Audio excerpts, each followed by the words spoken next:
What is up, everyone? Welcome to the L2R2 PlayStation Podcast. My name is Fonzie, joined by my co-host, Callum Monroe. Callum, how the heck are you? It's been a minute.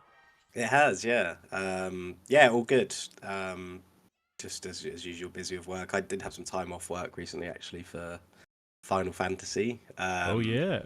But yeah, no, been good, been busy, been trying to actually been trying to sort of get rid of a few bad habits recently. So I'm kind of in one of those parts of sort of life that you go through all the time if you're me, where you're like, right, that's it, I'm going to stop doing this, I'm going to stop doing that and start doing this. So we'll see how it goes. We're in Nice. the infancy stage. Any public ones? What are some habits you want to get rid of? Yeah, an interesting one actually, which is partly related to like a charity thing for work, but we have a few Muslim colleagues on the IT team at work, and um, one of them decided to, because Ramadan's coming up, do like a charity thing where people can sort of take part in Ramadan who aren't Muslim. So me and someone else from work are going to try and do the whole month, and we had a big conversation with him, and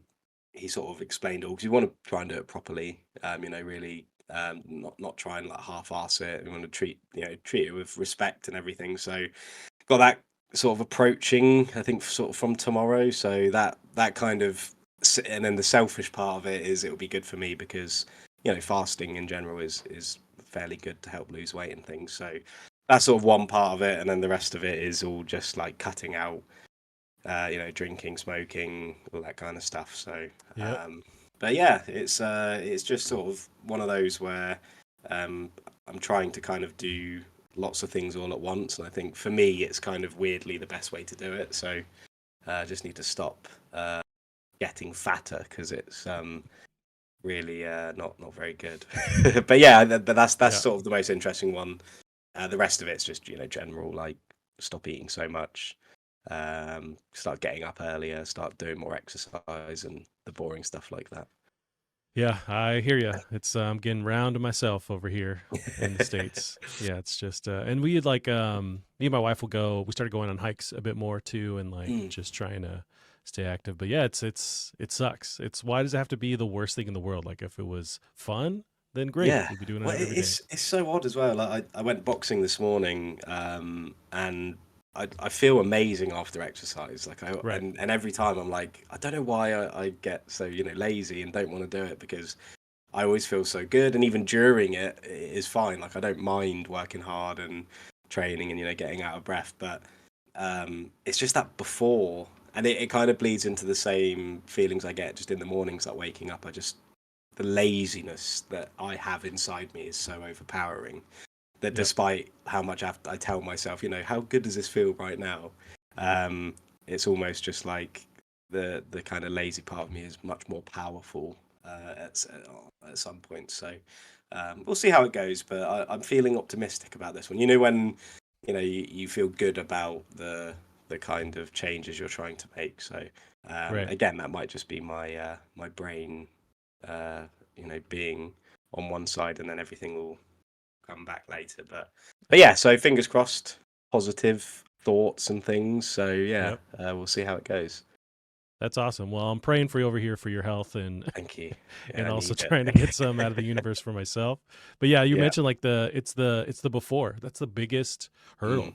It's like once you get out there, then you're like, okay, you're doing it, and then of course you always feel better afterwards. But Yeah, just trying to remember that, the carrot on the stick thing, and then exactly. doing it. Yeah, yeah, it is very, very difficult, but yeah, been all good. Other than that, how are things with you? I know you've been busy and everything, but how's everything over in the States? Yeah, in the States, we're still Still here. functioning?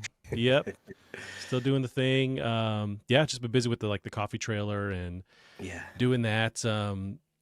I can't get away from stupid people. I get a lot of dumb No. questions, as I tell you every Yeah. time. But one lately is I have a very like thin plastic little like screen that I cover this service window with, so you can see me. You're right. So through it, it's just to, like, help keep the heat in and stuff. And I'll have so many people walk up and they see me. I'm looking at them. They'll walk up to the coffee trailer and they'll just look me dead in the eye and be like, "Oh, are you open?" And I'm there, standing, lights on, everything. I'm just like, yeah. It takes so much strength to just not want to call Yeah. them a fucking idiot because I want their money. So I Yeah. just go, yep, customer service face on. But it's just, I get a lot of those, man. And it's just, or lately, like I've been going to a new spot. It's at this apartment complex. And I get at least 2 people a day now who drive up or walk up and be like, oh, I didn't know you're here today. And I'm like, yep. And they go, okay, cool. And then they just walk away. Like it has to coincide with them in their mind knowing I'm going to be there to buy a drink, but just buy a drink or just give me some money and then, keep walking if you had other Yeah. plans. Yeah. People, you can't underestimate people's stupidity sometimes, especially when you're like in the service industry in some way.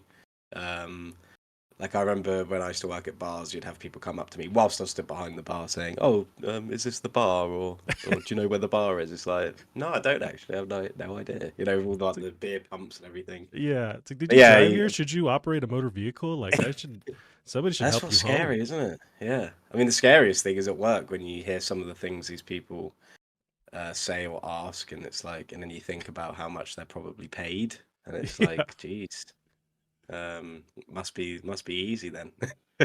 Yeah, it's nuts. Or there's a thing with caffeine. I guess I don't think about it because I'm just fully like all my nerves are burned off with caffeine Mm, for the past, mhm. 20 years. But like I'll get some events where there's old people and it's, maybe like 9 in the morning. I had one event recently, it was a 5K run. And so I'm there. It's early. So it's like 9:30. And this older lady comes up and I don't have decaf. So that's one thing about my coffee Yeah. trailer.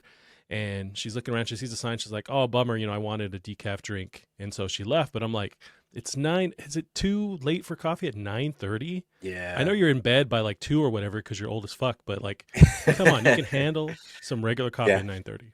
Yeah, I mean my partner's the same. She will only drink decaf coffee because she doesn't like the kind of art Oh, that they sure, can there is can there's health sometimes stuff give in there. you. I forget. But I say to her, that's all part of it. It's part of the fun. Yeah, Not it sure if makes you're you having feel a heart alive. attack. Yeah, exactly. Yeah. I mean, there's nothing that will wake you up more than thinking you might be having a heart attack. So Yeah, that's what's so good about it. But no, I did. Yeah, I appreciate. Some people do have different reactions and things, but also like yeah. you need to think about it for yourself as well. In that, like sometimes it's just easier for you to not have to, have both, and because you have to think about them buying it and stocking it, make sure. Yeah. I'd assume it's not as popular, so you'd have to make Oh sure it like no, it's way less popular. keeps fresh and You need a separate grinder. It's a whole thing. yeah. So yeah, it's not worth it for those who are not, they don't have the balls to Yeah, have possible heart attacks. yeah. To have anxiety 24/7 Yeah, exactly. like Yeah, we do. yeah, they're not strong enough. How are the pups or the Yeah, pups? yeah, she's great. Yeah, she's 9 months now. Sort of end of the month, she'll be 10. So 10 months. So she's getting to that cheeky stage. But yeah, she's it's really sort of touch wood. She's been. I couldn't really ask for a better behaved dog. Really, I mean, she has her moments, but Yeah, you can't. I kind of assumed the worst when we first got her. I thought, God, this is going to be like, and it was, difficult, especially at first. But she's just great. She's really cuddly. Yeah, loves our company, and as we sort of starting to take her for bigger walks and things, she's mostly well behaved. I think the worst aspect of her behaviour is that she's too friendly. mm, If that could be seen as a negative, in that she just wants to say hello to every dog, every person, yeah, which is nice, but not every person or dog especially wants to be said hello to. So that's kind of the main anxiety I have when I take her out, is always on the lookout for other dogs and people and everything. But yeah, I mean, I think an important thing as well is not to expect everything from her at this age as well. But yeah, I'm loving it. It's amazing having her. And yeah, I can't even really remember what it was like before I right. had Same her, feeling. really. Yeah, Yeah. But yeah, she's doing great. that's awesome. Yeah, we our dog Rune, who's the newest one, he ate a bunch of chicken bones apparently when we were gone last night. Yes. We're at a Yeah. friend's house and came home and found this empty box. I remember eating these chicken wings. I ate them Yeah. Yeah. and put them in the box in the bin, garbage bin. Then Yeah. we get home in the morning and there's just the empty box outside. So he somehow dug it out No chicken He bones to be probably seen. he probably knew that like the exact moment you put it in the bin, has been waiting for that opportunity to grab them. 100%. He has his notebook and he's like, okay, Yeah. 6 o'clock, you put him in there. Yeah. Yeah, and then of course Googled it, and everything you can Google is like, your dog's gonna die. It's dead, Oh basically. yeah, Just start yeah, burying yeah, it. So I'm like, oh shit. yeah, yeah, We watched him overnight. This was just last night, and he's okay. He's fine. He's just kind of yeah. processing but it's just we were worried for a bit. Yeah, I think you're right. Like googling stuff is awful. I mean, it's so much like having a kid. I guess is in that you're just constantly worried and anxious because you're in charge of their life basically. Right. Um, and yeah, we've done the same. Especially during those early months. Just googling everything. But you do have to, I guess, Google stuff as well. In that there's so many things that you don't know are like alert, like the dogs can't have as well. Yep. So we make sure we're like if we're giving her something that she hasn't had before, like she can't eat leeks or like onions or like things in that kind of family and stuff like that. So, but yeah, it is funny how you'll you'll read one thing and it's like one person will say, "Oh, it's fine, my dog eats that every day," and another person is like, "Your dog's dead. It's Yeah. it's dead now." Yeah. Um, but yeah, we get that all the time. And I'm awful for it. Like I get so anxious about like tiny things when I probably shouldn't. Like I don't like her chewing sticks too much because I've read it can like get lodged in their Yeah. throat and their teeth and things like that. But then I know my partner's brother's dog like lives on sticks and things like that. So you just I guess like you said, you just have to watch them and play it by ear in a lot of things. As long as it's not poisonous, I mean, everything digests eventually. Everything will come out eventually. It's Right. just as long as it goes in and doesn't get stuck, Yeah. then that's all right. But yeah, I'm sure that'll be fine. I mean, chicken bones is. I mean, I'm sure we've all eaten a few chicken bones by accident Yeah. and gristle and things. So yeah, I'm sure Right. a dog will be all right. Yep. And he's fine. He doesn't. He could care less Yeah. what he ate. Well, Callum, we'll jump into some of the. Oh, I wanted to start off before we get into the tons of news articles, Mm. but what you've been playing? Because I know Rebirth came out. You've been eagerly Yes. awaiting that. Any impressions Yes. on playing it? Yeah, so I'm about 45 hours in. I Whoa. actually wanted to probably put in a few more hours by now, but it's one of those where it's such like an important game to me that I don't want to force it. So I just play it when I really feel like it. But there's also a lot of mini games and open world exploration and things to do outside of the kind of main path that's probably keeping me from just speed running through it, which is always good. But yeah, it's awesome. It's really really amazing. I think it reminds me a little bit of when I've played like the Yakuza games with how there's just so many like individual mini games that have so much like attention put into them, and they're almost like their own little sort of separate games, which is really fun. But as I'm getting further in, they're getting more and more frustrating and difficult. And as you know, I like getting platinum trophies, so that just adds to Yeah. the frustration that I'm going to have to bloody sit and go through all these mini games and try and get the best ranks on them and things. But yeah, it's great. And I've also been playing before Final Fantasy Persona 3 Reload as well, which is another amazing JRPG. Obviously, very different kind of game, but yeah, so been all JRPG'd out really, and then obviously a sprinkle of Helldivers when I get the chance. Yes. Oh But yeah. yeah, Nice. Yeah, I've been jumping in Helldivers 2 a bit more. Did you get a chance to play the mechs that just dropped? I haven't. No, I haven't played in probably about a week or so. So I haven't seen them. I've seen the mechs online and sort of the videos and things. So I'm looking forward to once I finish Final Fantasy. Probably I'll be dropping in a lot more on Helldivers. But yeah, it's just exciting because it's like the first thing. Um, and obviously, as we know, there's probably going to be lots and lots of stuff like this just being released as the game sort of goes on. So exciting to see that, yeah, the way they're supporting it and adding content. And yeah, I can't wait to. I think you have to be like level 25 to call them in. So I need to do a little bit of progressing before I can do that. But I also think you can just find them as you go along Yeah. as well, as far as I know. Yeah, that's what I did yesterday, actually. So once they unlocked, and I love how they do it. They have, and it's been in the news. They have this game master, like it's like one sole person at Yes. the studio who's kind of controlling. I don't know about when stuff drops. It's about how it drops. Like the Mm, mechs were tied behind this one planet that had to be liberated, and they yeah. ramped everything up, like a ton more enemies, like for the entire planet. And people still got through it, and then that unlocked the mechs, and then after that, it seemed like when you dropped on that planet or whatever said planet, there was the option to just call it as your stratagem, even though you weren't level 25. So I was able to jump into one. Okay. Yeah. Nice. Yeah. And they're rad. And it's just like, yeah, you got a machine gun, a missile launcher, and it's still balanced really well where it's like you can't call your stratagems. You have to jump out of the mech. The Right. mech isn't all the ammo's, finite, of course. And then it Mm, can overheat, it can explode, that kills you. Like if you take enough damage, if you don't jump out right away. yeah. Really, really cool. Yeah, I just can't wait for the way they've structured how stuff unlocks, where you have to Mm. kind of play more as a community to then get the said thing. It's great. Yeah, and I love how it seemed. I don't know if it was intentional or not, but I know that there was lots of like murmurs about these mechs for a while, and people had been like randomly coming across them, like way Yeah, before it had even been properly announced. So I don't know whether, like you said, this kind of game master person is just sprinkling things in super early to try and get like a buzz about it, and then like you said, they do the actual in-game like community mission that will actually unlock it for everybody, which is so awesome. I love that part of it, and it's such an interesting and unique way to kind of entice you back in to play. Yeah, I love it, and I think it just shows how much legs it has. Everyone's still. It's all I see everywhere is yeah, Helldivers.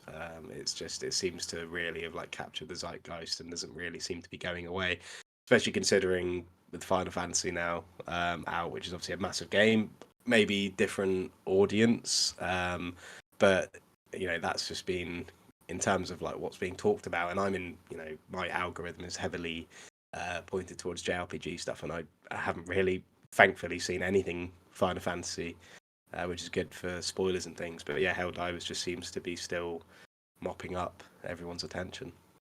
yeah. And it's what, a month, maybe a little bit over a month since release, and so they're still keeping everyone's attention. I think how they're releasing stuff is Mm. just brilliant, and this is like the first maybe like big new Yeah. addition, but even how they can kind of rally people to one planet to just tackle, the same automatons, the same bugs. That still gets people back into the mix because they want to join that kind of collective group that's all doing one thing. And I think didn't it's we? it's Wasn't there like an order that was failed as well or something? And like it was like a yeah. massive thing. Like everyone was like, "Oh, we failed," and all this stuff. And so There was a planet. I it think it was is just. automatons. Yeah, Yeah, and it's just like this kind of meta that just exists in the game is so clever. It's so cleverly sort of manufactured in the first place, and then it's just everyone else is just kind of carrying it now and making it what it is, which I'm sure the developers are super pleased about because they don't really have to do that much other than support the game. Everyone's doing the marketing for it. right. Yeah, no, it's great to see the success and how people are still playing it, still excited. I wonder if there's a with these kind of games, if you crack like, I don't know, a month or 3 months and it's still super popular, if you kind of Mm, secure it where it's just one of those things people always plan on it being there, and it's not going to fade away kind of thing. Like I think of when Fortnite first dropped, there was a lot of attention for it, and if you kind of exist a long enough, at least in people's mind in the short term, then it just becomes like a staple. And I wonder if mm, I feel like Helldivers has already achieved that, where it's just a staple now because it's been so successful for a month now, a month and a yeah. half, where in that whole space, live service games, you really live or die versus like those first couple of weeks where it's like, is it going to be a hit or not? Yeah, it'll be interesting to see how it goes. I mean, we know that there's probably going to be a lot more content in terms of factions that you fight against. I know that there's been lots of murmurs about is there going to be some kind of crossover with other existing properties and things like that, which could be awesome. And That's a way to go. Yeah. yeah, but it'll be interesting to see how they're able to maintain it because obviously it was sold at 35, well over here £35, and so not full price, half of what you'd expect to pay for a game like that. But that might have something to do with how big it got. Maybe if it was full price, which I think I think would definitely deserve to pay that for it. Maybe it didn't. It wouldn't get that big splash it got at Yeah. first. But I think they've kind of shot themselves in the foot as well by making, and maybe this will change, but um, having like super nice microtransactions. Like everything's really cheap. Yeah. Like if you did want to buy any, but also you don't really need to because you get quite a lot of that currency in game. So I'm not sure how well the microtransactions are doing, but obviously those are the things in things like Fortnite, which is of course free to play, that kind of allow it to maintain the kind of flow and rhythm it has. So yeah, it'll be interesting to see if that changes, if they'll kind of start adding more things for you to spend your money on. But the fact that like the actual general content itself is always going to be, free editions is great for everyone. And I would hope that they really are kind of behind the scenes, all hands on deck on creating new, just cosmetic stuff, because you do have like I've been playing the game a lot and I haven't bought anything besides buying the initial game. And I would, especially with like cosmetic stuff, if there's some really cool crossovers or just like more unique, different, capes and just like Mm, outfits. Like they're primed for like if they had that, I think they'd be making a ton more because yeah. it doesn't change the gameplay. Like it's just a fun thing to have. And I'm Mm, playing it so much that, I'll throw them a couple extra bucks, but there's just yeah. that store isn't there yet. And I think maybe they didn't realize like the huge Yeah. demand, the huge player base they'd have. Yeah, because you don't get a lot of opportunity to spend your like in-game currency. You have the like recycling store, which you can only buy what, like four things. Yeah, something like Um, that. and I think even if you had to buy all four, I don't think it's necessarily that many credits. Like you can quite easily buy at least two out of the four things that you definitely want without spending a penny. And obviously you've got the like premium war bond or whatever, which again, if you just play through the game, get your super credits from your war bond, you can quite easily just unlock that. I mean, I know that you then have to then spend your medals on the items within it, so it doesn't actually really get you anything initially. But yeah, there's just not very many ways to, or not very many kind of things to tempt you into spending money, which is good, of Right. course.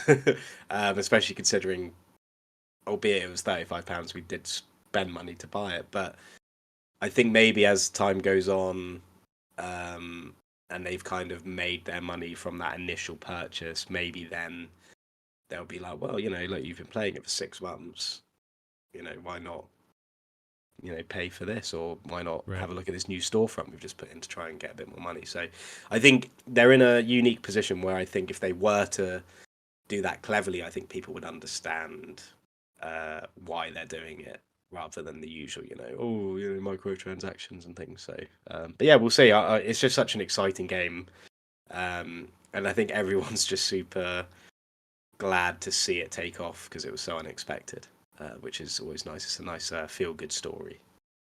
Yeah, I'm hoping we get the Lady Gaga, in event, concert. Like they just go full blown Fortnite mode, and we'll see that Yeah, soon. But yeah, yeah, and it's just like it's something that you can't really telegraph or like explain to these bigger companies like this is how you do it. Like you kind of make it to where I don't feel bombarded by microtransactions. hmm, You create a world where I actually want to spend more, yeah, and yeah, rather these other big companies see this kind of format and they go, oh, that's cool, no, we're just going to go the other route and just bombard you with all this yeah. stuff that you don't want to buy, that's unnecessary, And or I think sometimes those kinds of predatory, you know, things in games in like Call of Duty and that they're kind of bombarding you before you've even played the game. Like before you've even played the game, it's like here's our store and look at all these right, skins and cosmetics you can get, and I think that's the kind of difference is that it's not even necessarily um, people are like, oh, it doesn't matter, it's only cosmetic. It's like, well, no, that's not the problem. It's just how it's like portrayed at you and just shoveled at you, and it's just like, and it kind of, I think it just belittles the game itself because it's like, well, was this where all the attention was on really, like just to make the most money? And I think, yeah, like you said, that Helldivers by not leaning into that, at least at the start, has allowed people to enjoy the game for what it is. So now if they were to start, not, I'm not saying they'll start like greeting you with like a shop page or whatever when you start, but it at least means that people know this is a game that they want to invest time into. Maybe they want to invest a bit more money, they'll get them, some cool stuff playing game, but it is a very fine line to tread. Yeah. And the smallest decision could put off a lot of people. Yeah, and it's crazy because one article I didn't pull up, but it was WB Games talking about the lackluster sales with Suicide Squad and Mhm. how instead of they came off, they're hot off the heels off the success of Hogwarts, and they had this big meeting, and they're like, well, we're gonna keep going and doubling down on live service games because we think that's still the future. But it's like they're just not seeing it, where it's like you had this one model successful, people want that, but you're still gonna try and go down this route that's Mhm. it's really hard to nail, and they obviously didn't nail it with Suicide Squad. Yeah. To see them just not reading the tea leaves, like a lot of these corporate, they're just so big and it takes so Well, long to make decisions. yeah, I think that's what's problematic is that in Warner Bros. Case, with Hogwarts Legacy as well.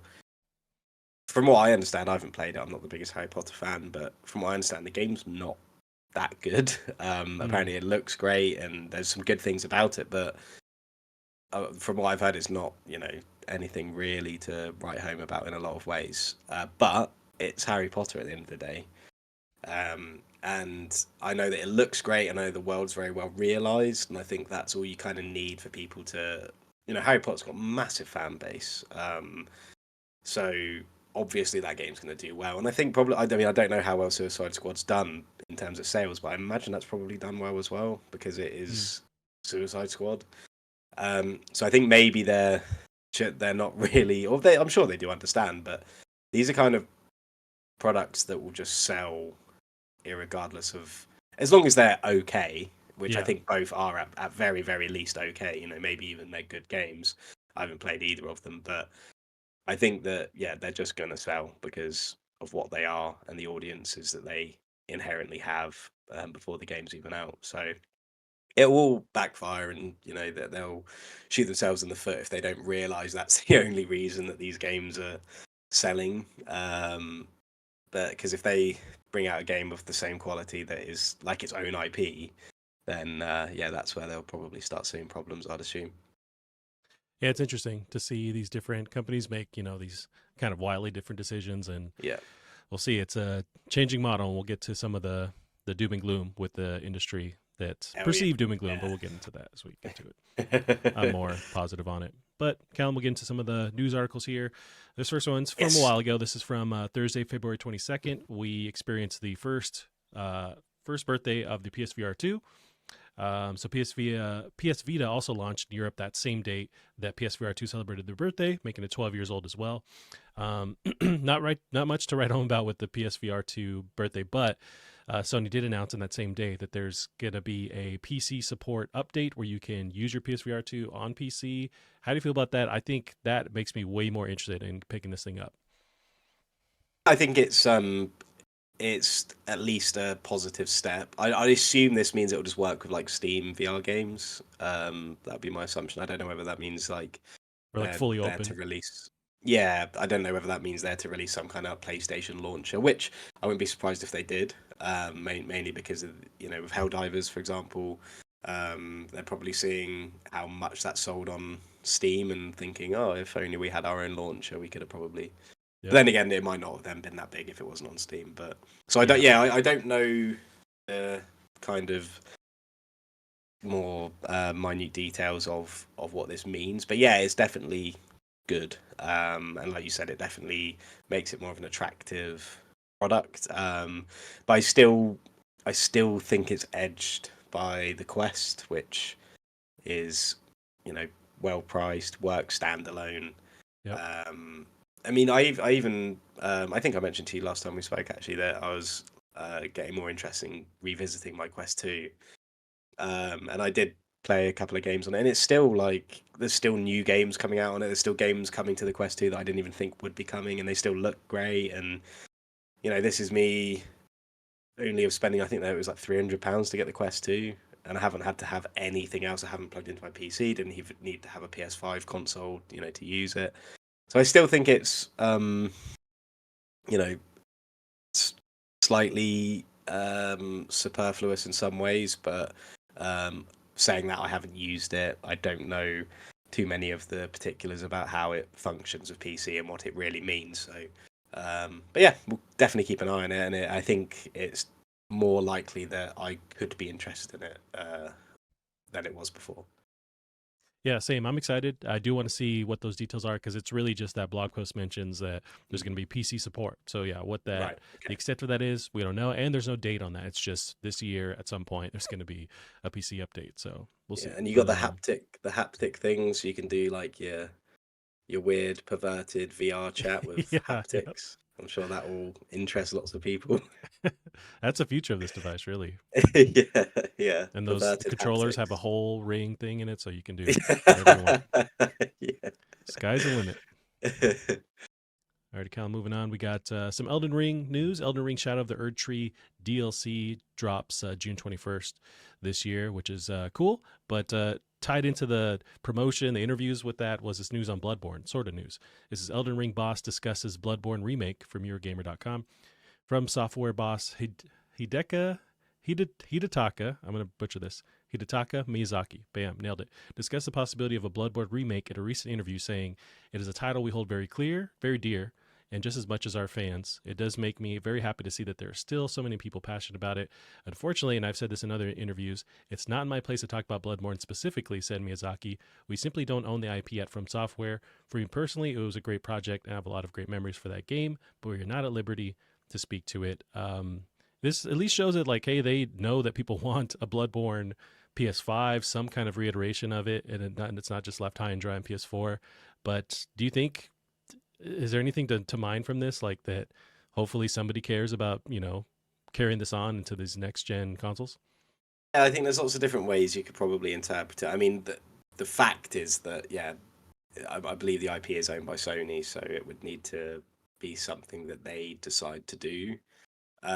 It's clear that I mean something must be happening, um, because it is just like so, especially after Elden Ring. Surely the amount of money that it would make would be insane. So and maybe that's why they're taking long. They don't want to just do a 60 FPS update, Mm. which is just so ridiculous that they haven't done that anyway. But um, yeah, it's probably they just want to make as much money as possible, which is why they're probably taking their time with it. But it is there's got to be something going on in the background that has made it take this long, like maybe some tumultuous development cycle or different ideas and things like that. But um, yeah, it's just one of those weird things where you know that they obviously know that everyone wants it, but why nothing's been done, is anyone's guess, I suppose. But yeah, I think this is probably just Miyazaki just being like, look,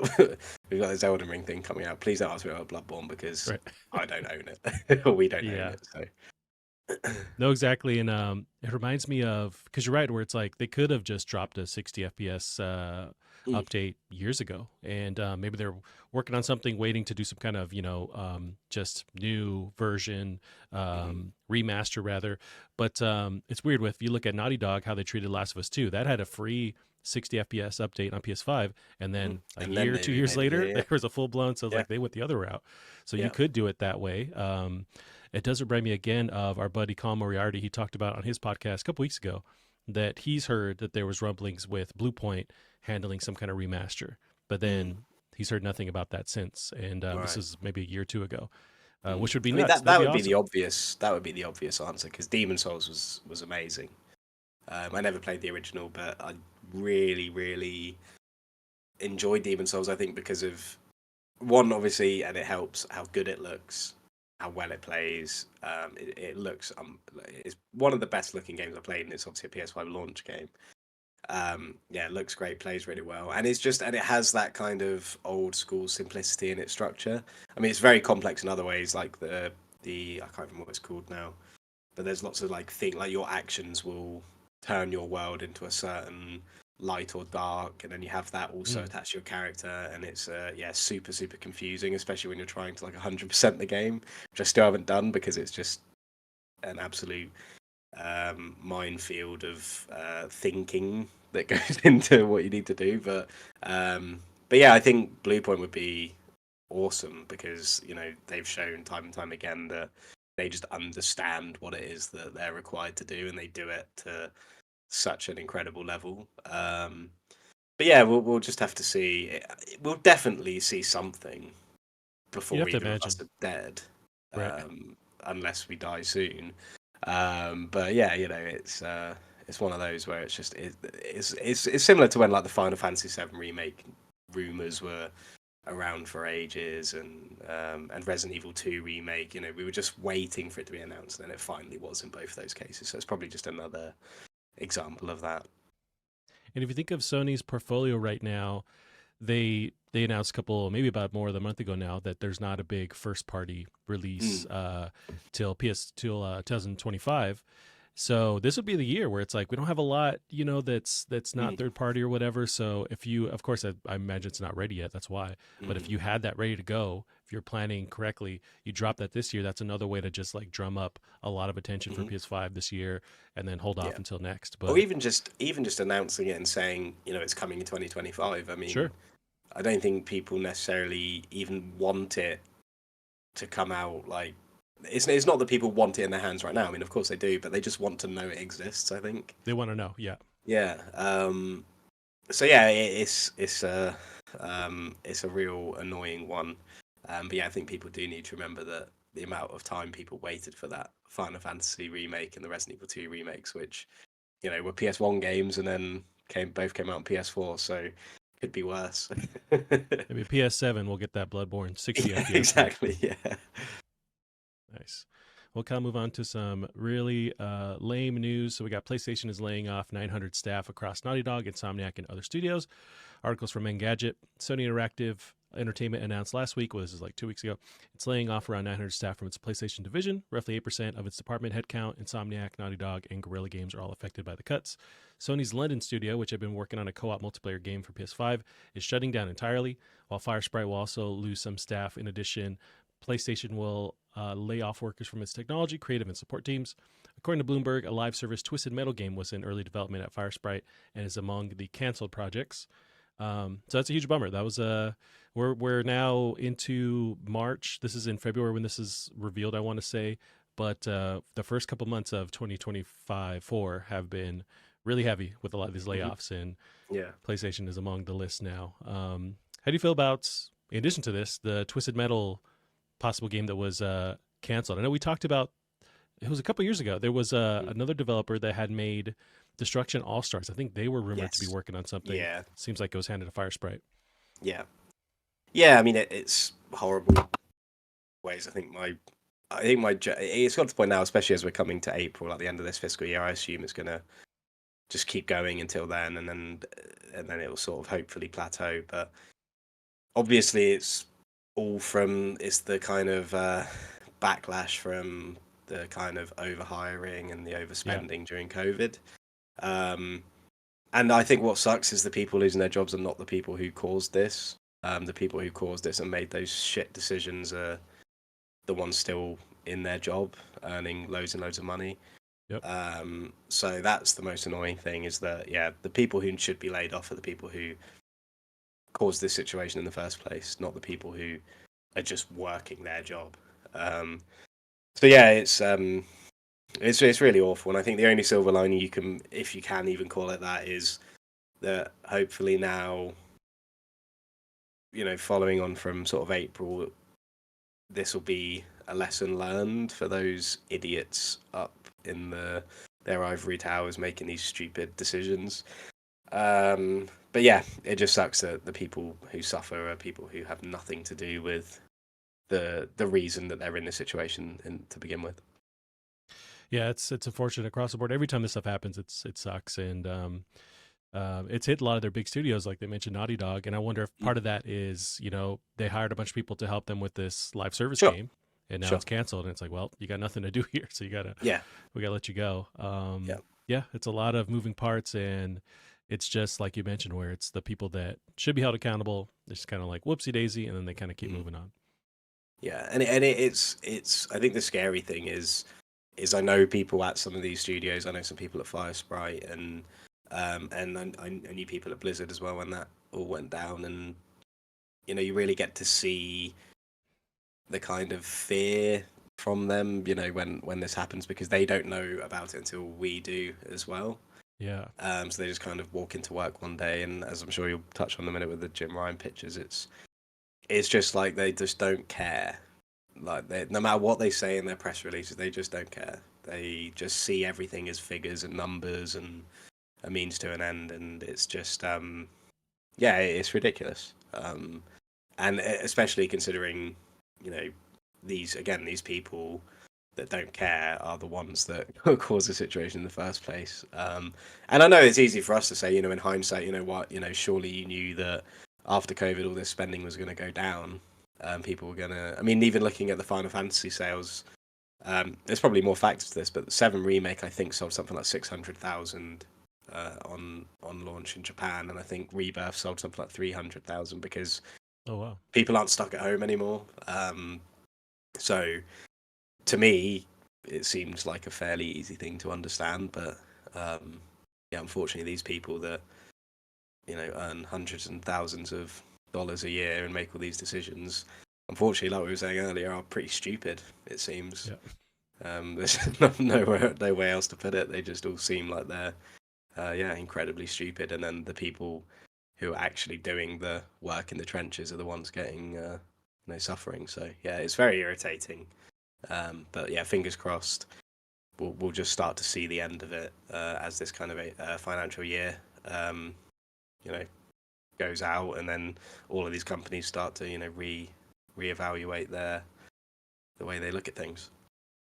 Yeah, or to touch on what you're saying, it's even more nefarious, where it's like, oh, we knew that this crash was coming, but Yeah, the short yeah, time, it's like we're going to hire up because there's so much demand, there's so much to do, and yeah, we know that we're also going to dump these people at the end, which yeah, is just very yeah. I'm sure frustrating. that's the And case as well. Yeah, yeah. I mean, I'd love to be a fly on the wall in some of these meetings, where they kind of make decisions. I mean, yeah, a lot of these people, I don't know how they live with themselves, to be honest. It's just, yeah, it's awful. And then you look at like Capcom, who've just done the opposite, yeah, just raised everyone's salary, and so it's obvious. So this shows that it is obviously a decision-making fault um, of these people, and that's where it's annoying because if I make lots of bad decisions at work that are, of that degree, I'll get fired. But these people don't. So yeah, it's pathetic. yeah, and I think they're not getting fired because there was a boom, there was a profit Mm. made, and so like Yeah, on paper, that's what they're looking for as far as that exactly. Yeah, person's job, and so they go, okay, well, yeah, you were successful, and we just yeah, have to cut these people off, and yeah. it's a bummer. And then to lightly touch on the Jim Ryan thing, so there was a photo that was circulating on Twitter the day of that London Studios was announced that they were closing, and it's Jim Ryan at London Studios taking a picture. And then this has been picked apart a million times online. We don't know the context of, was he coming in for this special, like sending away party, or was he like, maybe he's walking by and they're like, "Oh, Jim," and he's like, I don't want to be here," but it's like they just round him in for a picture, and he knows behind the scenes what's going on, or he's like full blown, "I'm coming in for my free cake, and I'm Hmm. going to fire you in a day or two." Yeah. But it's not good optics. No, it's horrendous, and I think even if any of the nicest possible explanations, like him, going to Sony London to have this discussion with the, higher ups about this, and then suddenly he gets asked for a picture, like just tell them, tell the people you're gonna fire that they're likely gonna get laid off soon. Yeah, Why does it have to be a secret, especially to the people that are going to be affected by it? Yeah, just assholes, all of them. yeah. The secrecy is that's the like frustrating part, where it's like, just treat us like adults, like people. Hmm. Of course, the decision's been made. We can't, argue against it. Okay, we'll just be upfront because we have families, we have jobs. Some of us moved here. It's like, just tell us, man. Just Hmm. be upfront. But there's a lot of these like, okay, I got to go, and then you see a press release kind of thing announcing. It's like, Yeah, just try, and at least that goes a yeah. little more of like somebody's telling you firsthand. He's there in person, and you can maybe explain. There's a little more, I don't know, empathy, sympathy you can kind of get when somebody's Mm. right there telling you. Maybe it doesn't matter at all because it's like, okay, I still lost my job, Mm. but it's just a little bit can go a long He way. he gets to resign and retire and go off in the sunset with, I'm sure, a shitload of money. Oh yeah, Um, so he can smile with that big smile on his face, and he probably feels nothing, yeah, honestly. Like the kind of person he is, you have to be a kind of person to be in his position, and those kinds of people generally, I'm not saying all of them, obviously, but generally to be able to do that kind of work, you have to be, you know, narcissistic arsehole, basically, Yeah.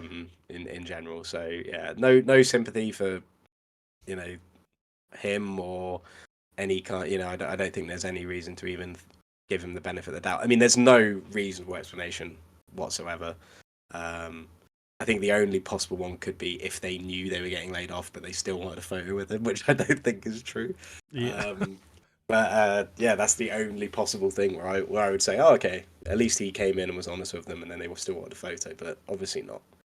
Um, yeah, definitely, it's just yeah, it's awful. That's, I mean, it's, corporations, it's like they're not your friend.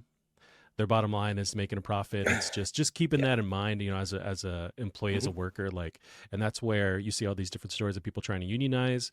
And it's like, I support that. It's like, you got to protect yourself because Hmm. at the end of the day, at least from the top down, they're not going to try and get your back. So you have to do what you have to do to kind of arm up against that.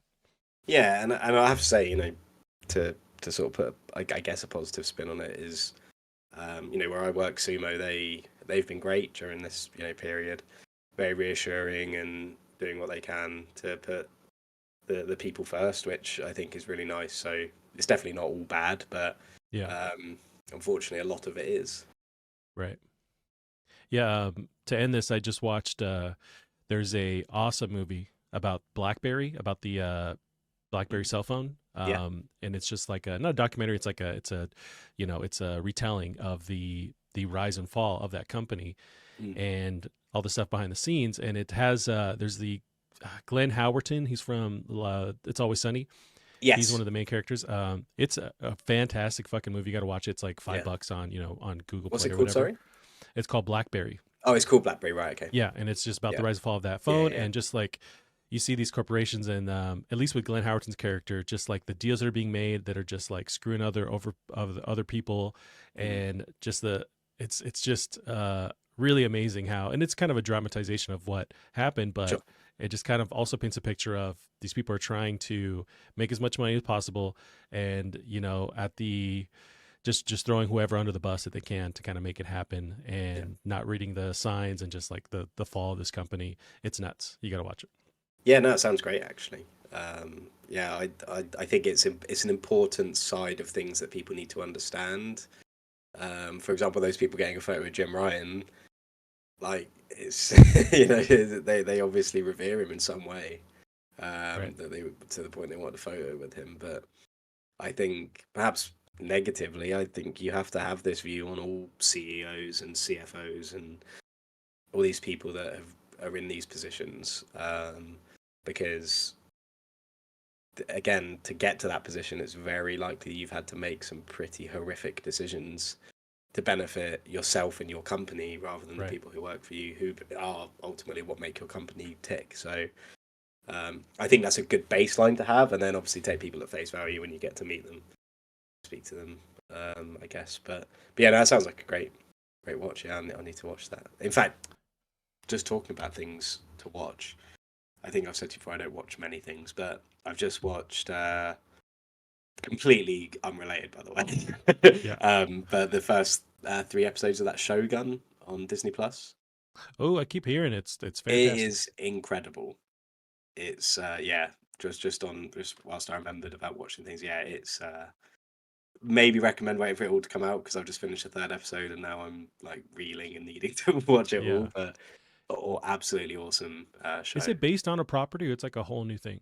Yeah, I believe it's based on a book. I hadn't heard of the book before, but yeah, it's set in like the 1600s in Japan, and it's really interesting because it's about the kind of when the Portuguese used to trade with Japan secretly and were building like Catholic kind of churches and things over there, and it's a really cool show. It's one of those shows where you don't really know what the stories or the ultimate like plot's going to be until maybe halfway through the second episode, but when it clicks and you know what the kind of yeah, like intrigue is, it's very difficult to stop watching.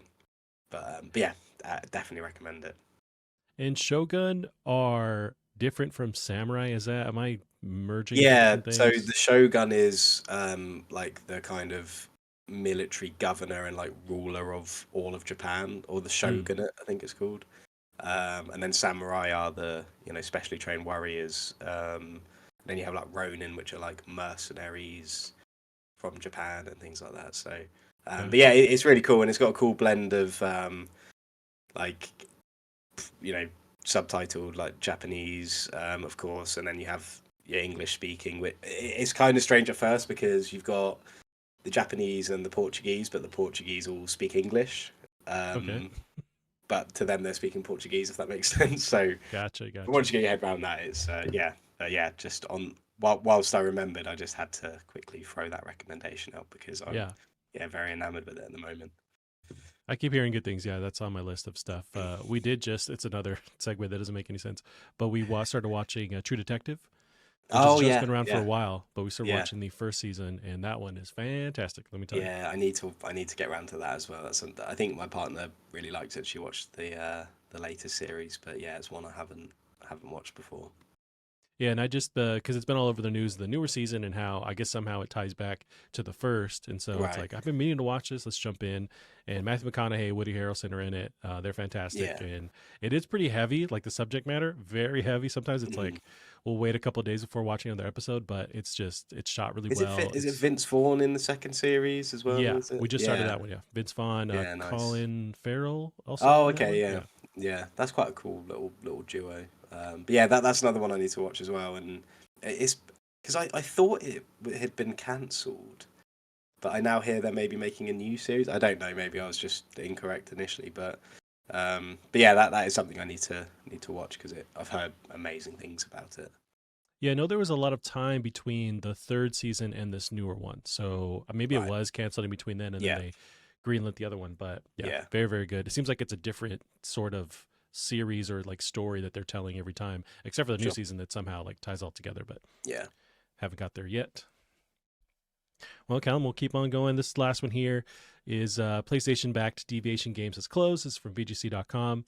The studio, which was founded in 2020 by two experienced Call of Duty developers, didn't get a chance to release its debut project, an original IP which was set to be exclusive to PlayStation platforms. Deviation was reportedly over 100 strong in 2021 when it signed the deal with Sony. At the time of its announcement, the studio told GamesIndustry.biz that its PlayStation deal ensured complete financial security for years and years to come. But now it has since been shut down. And I think this is also telling with, and kind of ties to Sony's plans with live service games. They've been pretty public about making a change where they're not going to double down on this format as they were initially decided a couple years ago. You see, The Last of Us multiplayer canceled. This game also shuttered. So it seems like this is just tied to them shifting away from that model, live Yeah. service. Yeah. It's just more poor decisions. And yeah, I think it's. I think those kinds of things are slightly different in that you can be like, right, this is going to be our kind of you know our next kind of push, and then it doesn't quite work out or whatever. But it is just frustrating that I assume all these people have now lost their jobs as well. But I know that this one in particular was slightly more strung out. Like I know that the game got cancelled, and then there was a few months afterwards, and now obviously it's closed. So hopefully not quite as abrupt and just sudden. Hopefully Jim Ryan didn't visit them like the day before that they were all getting fired or something. Yeah, and he's still active, right? Like I know that's a transition between when he fully leaves PlayStation. Mm. So if you see him walking up to your house, it's like, no, no, no, go away, Jim Ryan. Yeah, Don't want to yeah. see you. Yep. Well, keep moving on here. We got PlayStation Portal has been hacked. So it's from Verge.com this couple weeks ago. Sony's new PlayStation Portal has been hacked by Google engineers to run emulated games locally. Two Google engineers have managed to get the PPSSPP or SPSPSPS emulator, that's how I call it, running natively on the PlayStation Portal, allowing a Grand Theft Auto PSP version to run on the Portal without Wi-Fi streaming required. In I think is one of the actual people who has cracked this, also confirms that the exploit is all software based, so it doesn't require any hardware modifications like additional chips or soldering.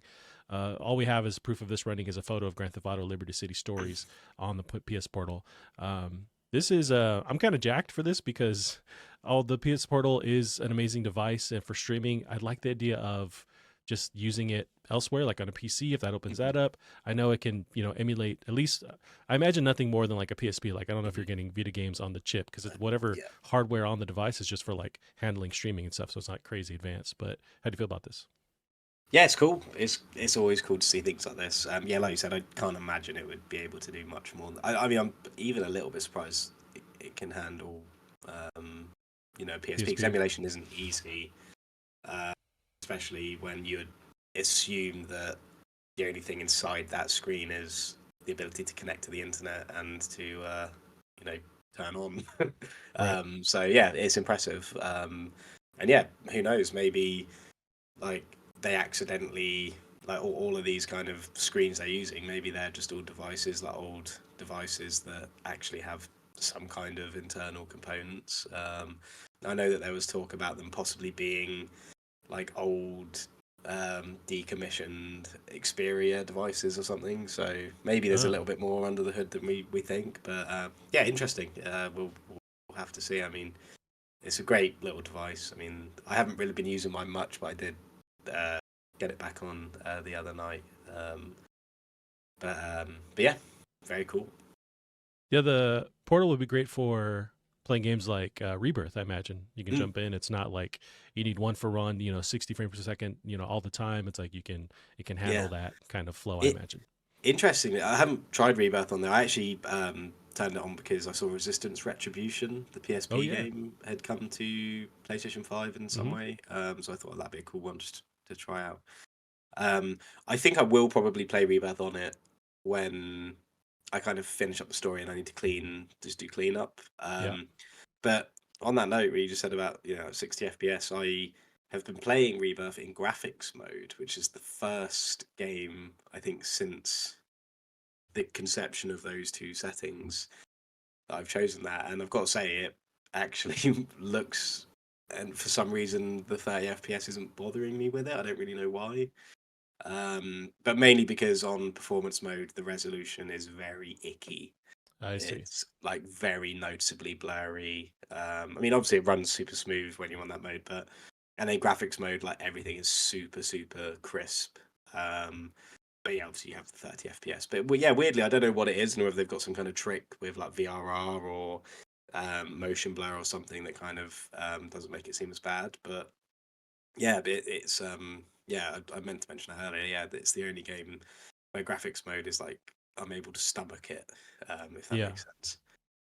Yeah, that's interesting because I'm in the same boat now where I kind of, and I wasn't always that case. I think it was the end of the PS4 era where I started really preferring, 60 Mm, FPS, and then at that point building a PC, and I'm like, oh my god, there's more than 30 yeah, frames per second, yeah, and now it's like that's what I want. But you're right, where you can kind of retrain your brain either way, like playing yeah, Starfield on Xbox when it came out, and it still has only a 30 frames per second mode on Xbox, and so it's just like okay, you kind of after an hour or so, it's like I'm just playing this, I'm used to it. We jumped into oh god, we did for the PS Book Club. We played a older PS Vita game that was remastered. The Gravity Rush. There you Gravity go. Rush, yeah, That's yeah, 30 frames, and it's like you just kind of get used to it. So it's not the end of the world, and it seems like with Rebirth, the trade off is hard, where it's like you get that 60 frames, but then visually it's yeah, not good. To where I would yeah, lean more on that visual benefit yeah. than the frame rate. It's an interesting situation. I don't know whether it's going to um, become more of a thing as these games get more graphically intensive, bigger worlds as well. But it's nice to know that it's not that much of an issue for me. And I understand that not all 30 FPS, you know, modes are the same. I know there's like to do with like frame pacing and just general kind of how the game feels in that mode. Like I remember playing. I played when I first played Starfield. Actually, I played on my laptop where I was able to get 60 FPS and everything. And then I played on my Series S on a 4K TV, and it felt like there was like a second delay Yeah, before every input, just because it was so like stuttery. Um, but yeah, it's running. I'd assume at the same FPS as Final Fantasy is, and I genuinely cannot even notice any kind of stutter unless I put it on performance mode and then straight back. And even then, I only notice it for about 10 seconds. Then my eyes just adjust. And I'm not someone who can easily do that. Like I will go for 60 FPS every time. But in this case, it seems to be fine. So yeah, it's just really interesting. I don't know because I've been trying to avoid all Final Fantasy VII discourse, but I don't know Yeah. whether it's just me because yeah, I've never had it massively noticeable on performance mode where I'm like that is super blurry over there. As soon as I put it on graphics mode, it's like crystal clear. Mm. So yeah, it's interesting to see sort of where your kind of preferences lie in that because I didn't realize I was sort of really a resolution snob until sort of I saw this game and how bad it can look in some places. Yeah, I think when you really notice there's a huge difference, then you kind of have to make that, that trade off, because yeah, I would also, where it's like, just like when the visuals are downgraded too much, I understand that the gameplay is buttery smooth, then it's like, okay, I still want it to still. And then you see that other mode where it's like, it looks so great. It's like, I'm just going to make that trade off, Yeah, and it's fine. And yeah, this is super nerdy, but there's a argument for 40 frames per second. So yes. I'm a big Digital Foundry fan, and they'll break down, which I haven't seen. I'm sure they have broken down Rebirth gameplay, but a Mm, lot of newer games, like there was Spider-Man 2, I think even Miles Morales. There's a newer Ratchet and Clank. They have these in between modes where they mhm. unlock a 40 frame per second mode. So it's more than 30. So you don't get that same lag feeling that you do playing it, but Yeah, it's just fast enough in frame rate where it feels almost like 60. But then the yeah, visuals, they can handle doing like the 4K, full blown visuals at 40 frames. And it feels really good. It's like a nice in between. yeah. I tried that with Ratchet and Clank actually because you need to have an 120 hertz panel for it. Oh, yeah, for Otherwise, it it to will like cut it in half yeah. evenly or whatever. Otherwise, I think it will arguably look worse than 30.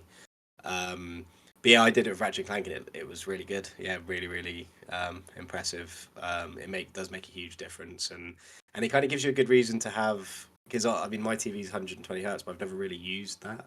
Mm, I mean my monitor that my PC is 144, and I can actually make use of that yeah. because obviously PC games and things like that. But with TVs, it's a little bit more difficult because there's not many games with 120 hertz modes, and if there are, it's likely that they're going to like turn everything down in order Yeah. to get that. So I don't even know if it's worth it. But so yeah, I think it'd be nice to see that more. I think 120 hertz TVs are becoming more and more popular.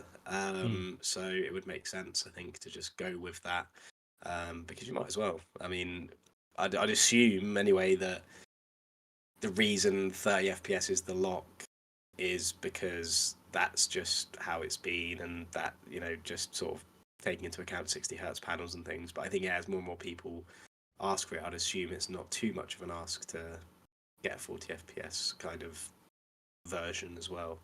But maybe it is. I don't yeah. It's interesting. And I don't know either. I'm not a smart math guy, but know. sometimes it works. All right, Kyle, moving on here. We got some PS5 Pro rumors. PS5 Pro likely out later in 2024, analysts say. It's from IGN. Analysts have told CNBC that a souped up PS5 refresh would be designed to boost interest in the console after Sony admitted it expects the console sales to start declining year after year, year over year, starting next fiscal quarter in April 2024. It would also launch ahead of the release of Grand Theft Auto 6 in 2025, which is expected to significantly boost console game sales. Another analyst suggested Sony will not cut the price of the current PS5 even when the PS5 Pro comes out due to pressures on the company's margins. For context, the PS4 Pro launched in November 2016, 3 years after the PS4 launch. If a PS5 Pro does launch later this year, it would come 4 years after the PS5 launched in November 2020. So, talking about PS5 Pro, on paper, it seems like if you're following that same launch with the PS4, the time is now. Although I kept seeing this pop up and it feels too soon to me, but I don't know if I'm crazy. Although year wise on paper, it sounds like this is when you would launch one. It just seems Mm. like PS5 just came out, but I guess it's been around for a while. But what do you think about a PS5 Pro and any interest in upgrading to whatever this monstrosity would cost? Yeah, I think I'd love to get one. I think I'm just, I'm in a slightly different situation to when I was back when the PS4 Pro came out. So I think I'd be more, I'd be happier to kind of grab one. But also, I really need a PS5 with a disc drive. Is the main thing. Mm, That digital PS5 that I got has hamstrung me. I can't watch. I've got like Lord of the Rings on 4K Blu-ray. I can't even watch it on anything. yeah. Um, I can't, I go into a shop and I see like a game for like really cheap, and as much as I get great prices on games, and I don't need to buy any more bloody games anyway, but I can see the kind of limitations I've put on myself. So I think for that reason, I would be interested in one. But I've got to say, I mean, and obviously I wouldn't say anything if I did, but I haven't heard anything about a PS5 Pro or dev kits or anything like that. So they better hurry up because Yeah. they're meant to come out If it's this this year, I year, think. yeah. Yeah. But yeah, it's there's no reason why I would know necessarily, because I'm sure it'd probably be internal at Sony if they True. were being rolled out. But yeah, fingers crossed it will be a thing. I know that Xbox said that they've got some hardware coming out in December, so I'm sure that they'll probably want to at least answer to that. But yeah, I think with games like Final Fantasy, I think it shows that unfortunately Right. it is needed. But I think we've spoken about it before. I think the fact that 4K gaming, when it comes to like PCs, is not really that attainable unless you are willing to spend like £3,000 on a PC. Um, but unfortunately, because games consoles are in people's like living rooms, and 4K TVs are basically the norm now, Yeah. it has kind of put consoles at this disadvantage where they have to hit this super high resolution, still be affordable, and still hit high FPS. So obviously 99% of people don't care about that. They're just like, oh, I want 60 FPS 4K. Why can't it do Yeah. it? Um, but yeah, if I'm sure you're aware, like if you've got a 4K monitor and a PC, to get 60 FPS at 4K is not easy, And and not it's not cheap. using, whatever Nvidia stuff to, Yeah, upscale. putting everything on low or whatever. So it's yeah, it is necessary, and hopefully, just because we're getting more and more used to developing at 4K and things like that, the PS5 Pro could be super optimized and hopefully deliver a really good experience. But I think people who say, "Oh, why do we need this?" are kind of lying to themselves. Because every game you play, if you want to play it with the best fidelity, you're gonna have to play at 30 FPS, which is just not across the board good enough, really. So yeah, fingers crossed it does come. But yeah, it's something that me and my friends sort of say. We haven't heard anything, and we would have thought we probably would have. But Yeah. if I had, I wouldn't be saying anything right now. Right. Right. Yeah, it's I don't know. I mean the PS5 box, it says 8K on it. So I mean, what do we need Yeah, what are we doing with yeah, PS5 Pro?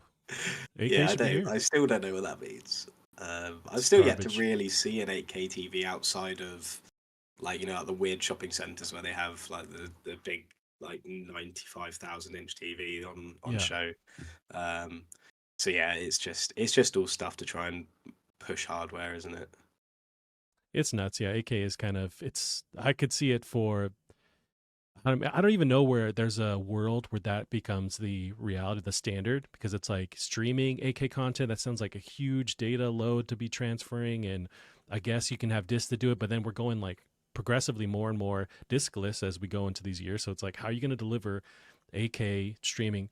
I don't know. But I am I am excited for PS5 Pro just for the idea of like new hardware coming in, but Mm. I feel like there's times where my PS5 does fine, but then you're right. There's games where it's like there's a huge trade off if it's trying to do 60, and we're just at that point where it's now struggling. It seems like it hasn't been that long, but now it's already Yeah, struggling.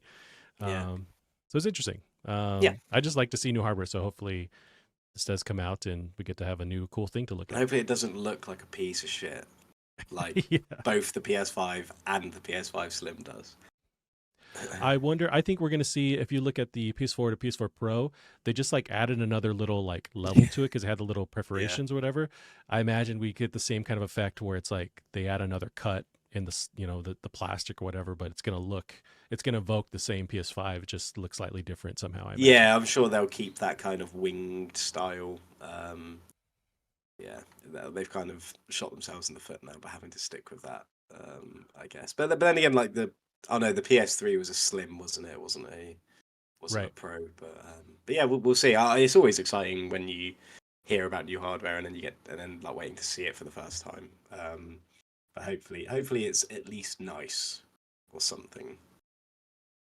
Now, my next worry is what's the price on this thing going to be? Because you have the PS5 standard not really dropping in price. We had the slim model come out, and they kind of adjusted the prices for that to basically be the same as what we paid for originally. So with the Mhm. PS5 Pro, how much more performance would you be getting, and then what kind of dollar amount they're going to put on it? I don't know if it's the same kind of thing you think about in the UK, but when the PS3 launched in the US, it was $599.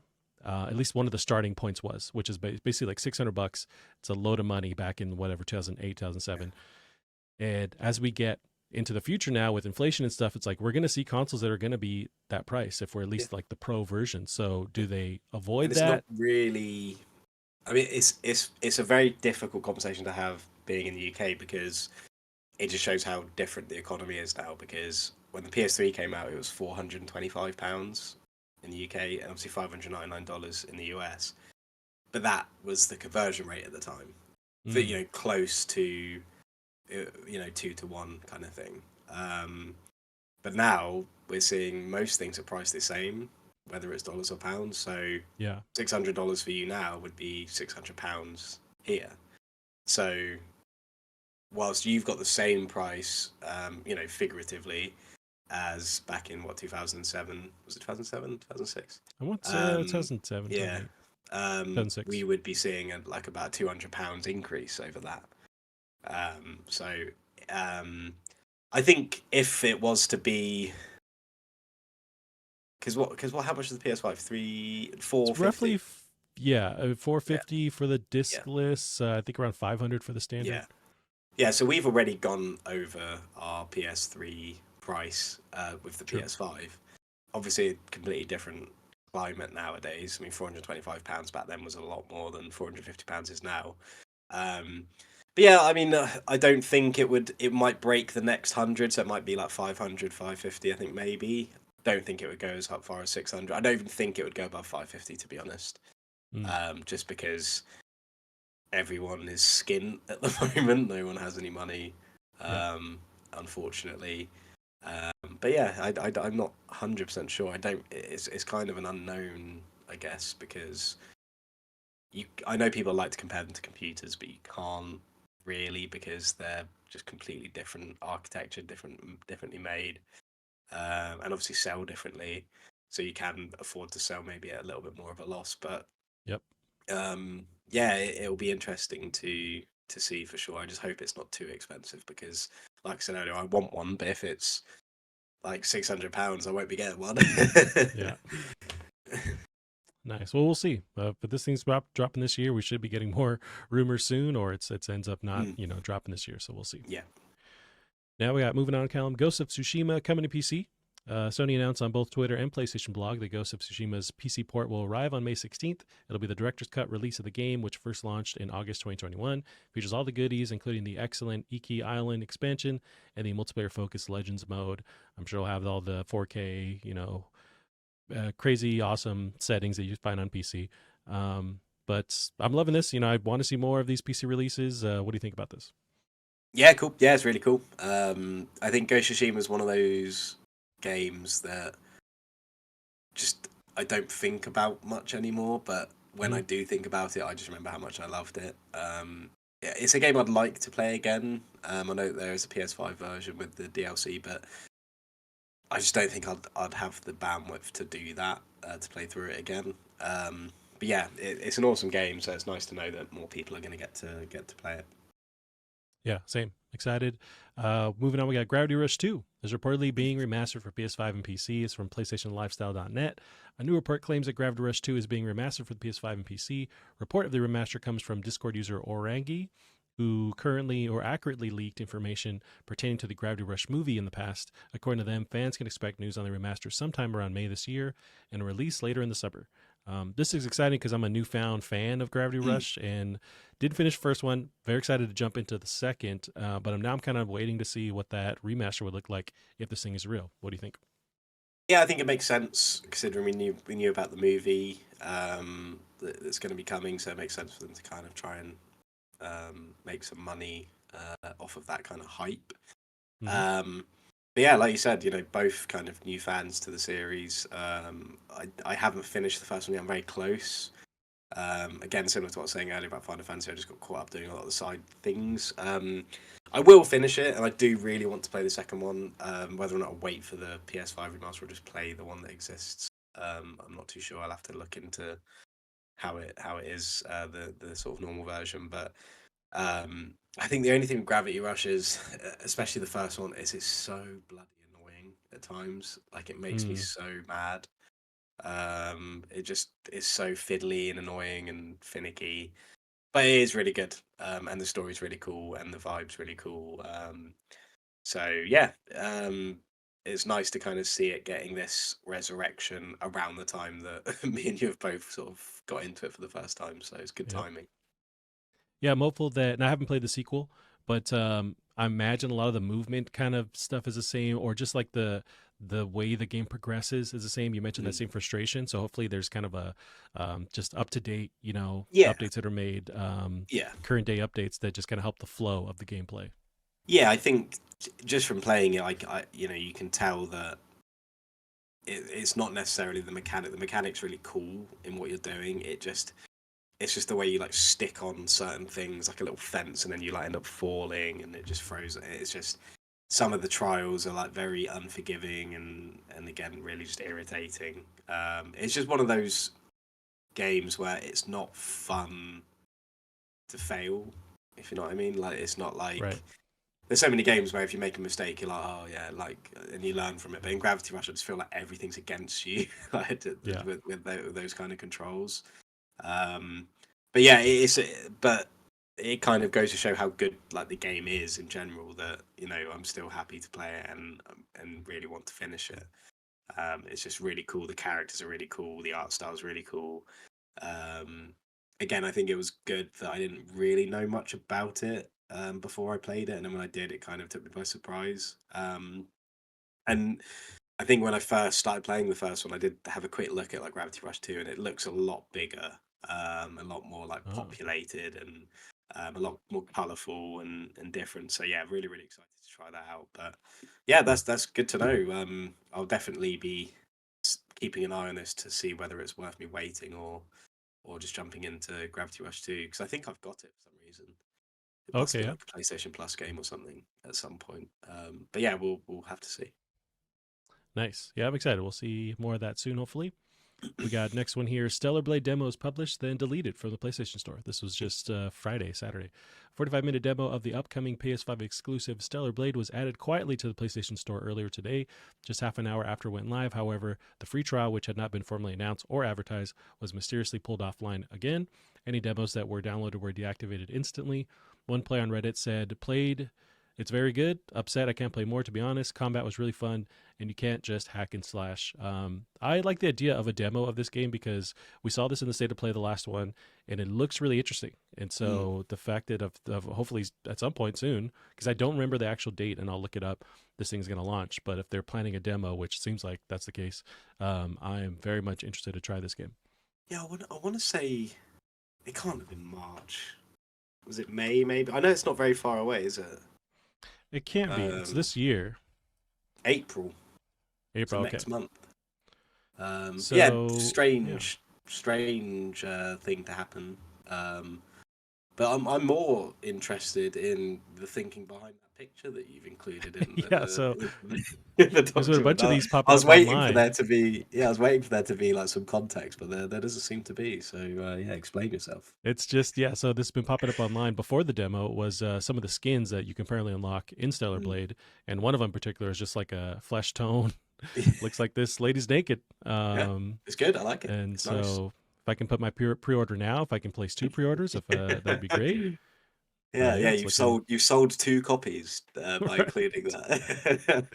Yeah, so that's maybe um, what we're gonna get with this game. I don't remember the rating. Is this like an M-rated game? It's not like yeah, she's like fully blown, well, but in it seems America it adult. definitely will be. You guys hate anything to do with sex over there, don't you? In terms of Violence ratings we and love, but things. yeah, sex is a Oh no-no. yeah, yeah, yeah, yeah. No sex, no. Not in the Christian states of America. Right. But no, yeah, maybe it's like rated. I'm sure it would be at least M. Yeah, it'd be interesting because in the UK we have like the kind of PEGI ratings, which Yeah. can sort of go up to like 18, but not many games get that. So it'd be interesting to see if it got that.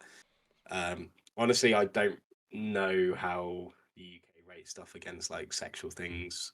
Not saying that the game is inherently that Right. like way inclined, but yeah, I'm not sure how the UK and PEGI sort of handle those kinds of things. So, but yeah, it'd be interesting to see. It's a game that actually has been growing on me weirdly, not because of that picture, but um, it just the kind of. I think when I first saw it, I didn't really know anything about it, so it's kind of a lot to take in. But I think the more people have been talking about it, the more I've been learning about it. It does, yeah, it seems like a game I might end up picking up, to be honest. And yeah, if that's a pre-order skin, then I better get pre-ordering. Yep. And it reminds me, there's a Switch game that has a female character with like really long hair. And I know a Hmm. lot of the outfits can get kind of, scandalous. I forget the Hmm. name of the series. It's a well-known series. It's very much like Devil May Cry Bayonetta. kind of. There you go. Yeah. This kind of reminds me, it's like it's still in line with that. Like Mm. looking at the image, there's no, nipples or anything. I think maybe they're just doing Yeah. exactly what they need to do to fit whatever Exactly. Yeah. general rating. And so, but Yeah, because you'd I'm all for it. assume like the higher the rating, it would get um like less sales maybe. But I've Right. just I think seen they're so the gonna. ESRB have rated it M for mature. Okay. I'll just see what the PEGI rating is. I did see Yeah, that. 18. It's got 18. Okay. Oh, jeez, okay. So we're going full Um, blown out there. yeah, I'm for it. yeah. Now I want to get it even more. Yeah. Yeah, we'll see. Yeah, I've been interested to see what exactly it's rated that for because from what I've seen in like the trailers, like yes, it is a little bit, saucy, but it's nothing like crazy. I mean, if you're an Right. adult who Right. just understands that like nice behinds exist. Right. Um, I've played lots of games where the male protagonist has got a nice bum. Yep. Um, so I don't know, but yeah, I can't remember. Was it violent in the trailers? Like, was there It violence or? didn't look like I have some B-roll pulled up, and it's just kind of general like monster combat, nothing crazy like Gears of War like style like blood and Yeah, guts. So maybe it's just the slight sexuality, or there is more violence that we haven't seen.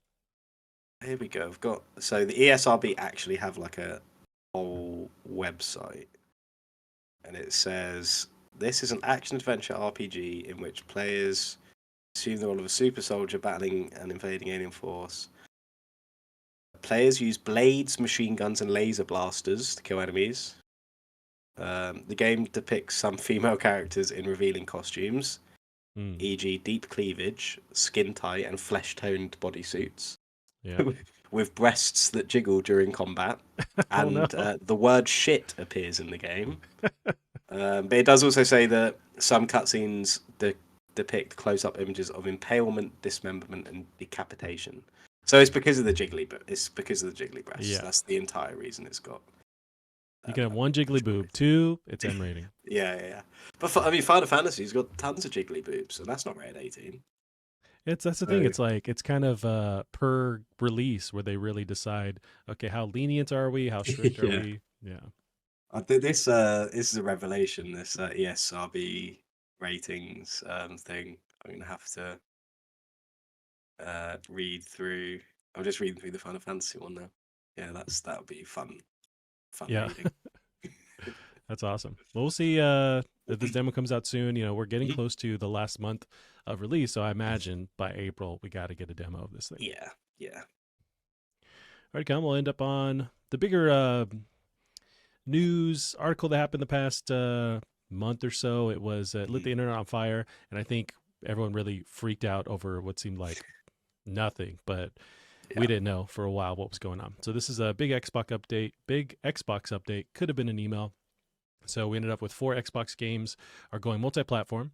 Phil Spencer declined to specify which games are going multi-platform. This was in real time. Eventually, we got the 4 games that were going multi-plat. So we got Hi-Fi Rush, Pentiment, Sea of Thieves, and Grounded.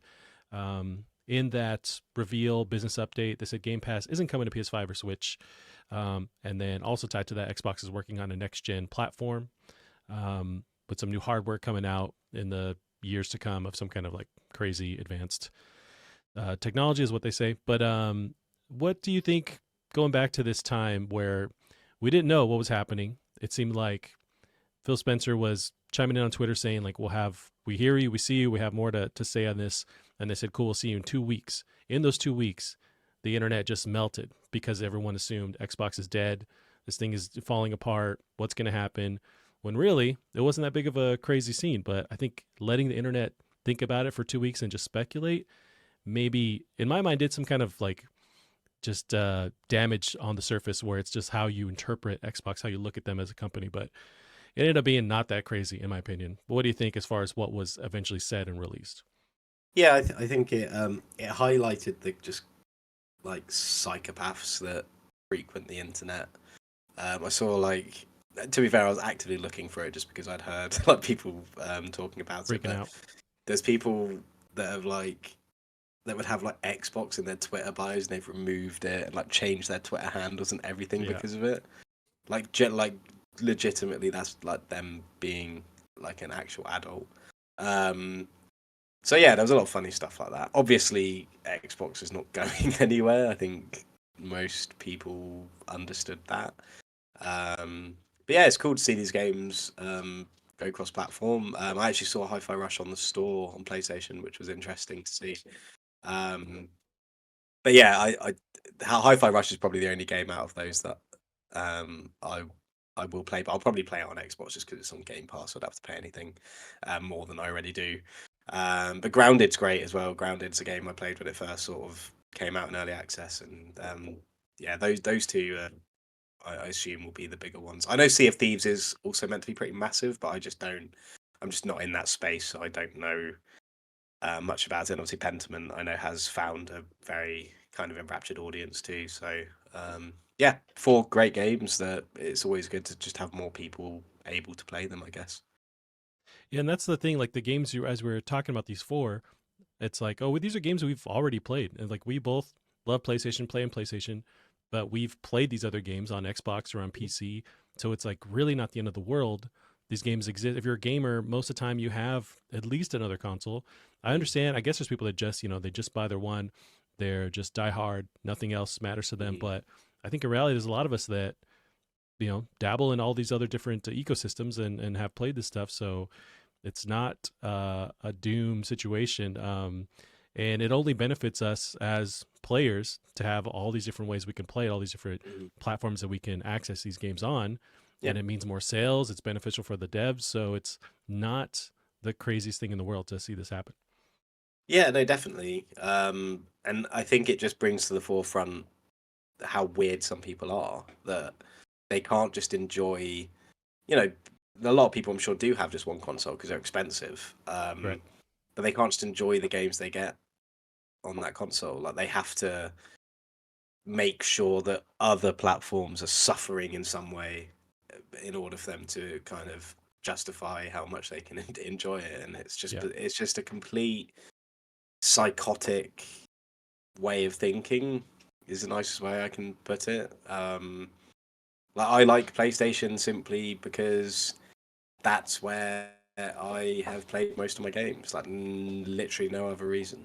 Um, I had a PS2 playing like Jack and Daxter and all these games that I loved, and my brother's got an Xbox 360, so I got to play 360 games. And then when the PS3 came out, I got a PS3 mainly for like Resistance Fall of Man and Motorstorm, and then since then I've just that's the ecosystem I've been involved in. That's where I've had my like profile. That because it was around that time. Even when the 360 first came out, Xbox Live obviously was revolutionary, but it was so new, no one really understood what it was going to become.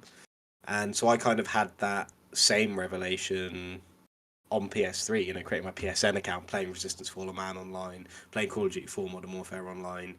And it was all very new kind of a new space for me to really get into. And obviously, we all know how that how that went in the end. You know, it engulfed gaming, that kind of ecosystem where you have your your game history, all of your trophies, which obviously came a little bit later, things like that. So I just primarily play on PlayStation because that's where I like to kind of have my. It's going to sound really cringy, but for me to look back at my like legacy of games I've played.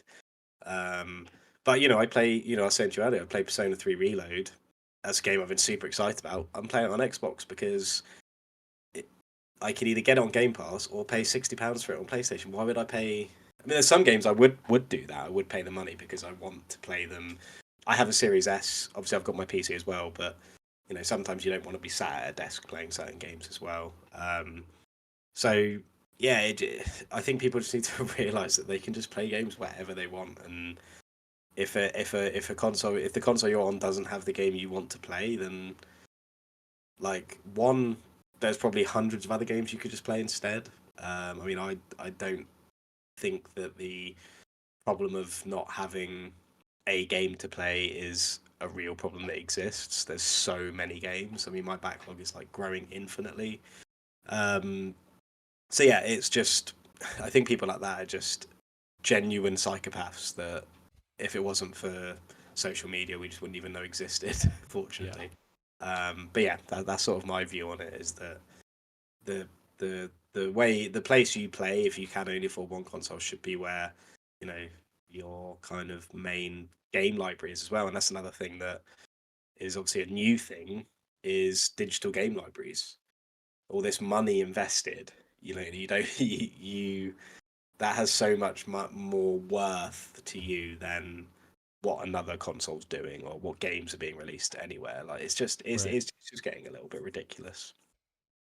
And we're also moving into a day and age with the games industry where games are so expensive to make and the margins are so thin and you have to sell as much as you can. Hmm. It's like otherwise studios get shuttered. It's always been like that, but it's like it seems like even more so now where it's like Hmm. these games really need to at least make their profit back. And so you look at Xbox and that makes total sense to just release as wide as you can. It seems like the sales data that we get console wise comparing them, they're not selling as much as PlayStation. So release the software everywhere Hmm. so that you can recoup these costs. And I've seen people online when in reaction to like PlayStation fans, I go like, oh, if it was the other way around, you wouldn't be so chill about it. Like if Last of Us 2 was on Xbox or what have you. And it's like my interpretation would be, I don't give a shit. Play it wherever. Yeah, It's like I'm not married to these things. yeah. It's cool and like the when you look at like history and lineage with PlayStation, that stuff is fine and Mm. nice. Wearing a T-shirt with a logo on, it's like yeah, I do that too. But it Yeah. doesn't really matter where these games are. Yeah, and I think Xbox haven't been that kind of brand in a long time. I remember when I was young, and I mean, I grew up in I was very privileged to grow up in that era of Xbox 360, PS3, Hmm. Halo. Halo 3 was massive multiplayer wise. Gears of War, of course, all these games that at the time people. I mean, like I said, I had a PS3, and I used to get like ridiculed at school about it because everyone would be playing Halo and Gears Yeah, of War. And I used to go around friends' houses and play them. And again, my brothers had a 360 anyway. Um, and I ended up getting a 360 slightly later and later on. But it's around that time that was when 360 or Xbox had this kind of branding where it was like like Master Chief, like Halo, Gears of War. Everything was like intrinsically linked to Xbox. Same way Last of Us, Uncharted, all these games are with PlayStation. At that time, if Halo was come to PlayStation, you like obviously again, like us as people who play games don't necessarily care, but you would think like, what reason do they have to do that? You know, everyone has an Xbox because of Halo. But right. now Halo's dead, Gears is dead. Well, Gears is actually pretty good. Gears 5 I quite liked, but not dead. That's a bit harsh, Just actually. dormant, But not you the know what I same, not mean? as Yeah, popular. like Yeah, they're nowhere near the heights that they had. The games are nowhere near the quality. The teams that made them are either gone. yeah. Bungie are now owned by PlayStation, actually. Um, so I think we're now at a position where if someone's like, "Oh, well, why don't PlayStation release Last of Us on Xbox?" It's like, well, why would they? Like, do you really think that the amount of money it would take to make sure these games like work on Xbox, build the game for Xbox, develop it for Xbox. Like how like do you really think they'd make many sales? Like the whole reason Right. Xbox are doing this is because they don't have as many people playing on their platform, like primarily. So there is also an element to it where you do have to think like, yes, in an ideal world, like I would like to see games on every platform. I'd like to see everyone be able to play every game, you know, with the finite amount of money they have. But also, you need to understand that, like, it is also at the end of the day a business decision, and like we were just saying, you know, about all these layoffs and things. Like, we don't want businesses to make poor decisions so that people lose their jobs, and I think that to do it the other way around, it makes sense for Xbox. They need to have more people playing their games. PlayStation don't need more people playing their exclusives. I mean, you look at Spider-Man, how much that sold, and everything like that. So yeah, I think there's quite a bit to it, but the main thing is that people just need to stop caring, like because these businesses are going to make these decisions to do what's best for them, and we just need to not care and not worry about it or speculate about it because at the end of the day, there's so many games. Like there's so many games, and it stresses the hell out of me that people are kind of worried about like one game or four games even going to another platform. It's like there's thousands of games everywhere on Game Yep. Pass, PlayStation Plus, everything. I just saw there's like four Tales games that just came to PlayStation Plus, which I've never played.